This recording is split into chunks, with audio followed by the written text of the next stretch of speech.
Hello, my name is Kyle. In this tutorial, I'll show you how to manage product lines for items. To update the product line list, we'll go to the Manage Functional Area Catalog Setup task. Here, we will create a new catalog under Product Development.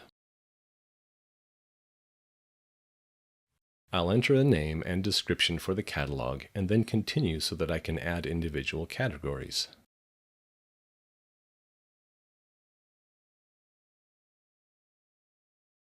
At this point, we need to add the categories, which become the product line values that users select. I can use the Create Another button to keep adding new categories.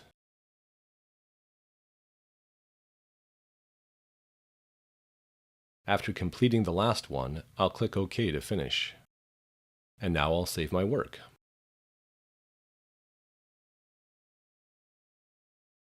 Let's open an item and look for the new product line values. Notice that the new values are available to select. Thank you for watching.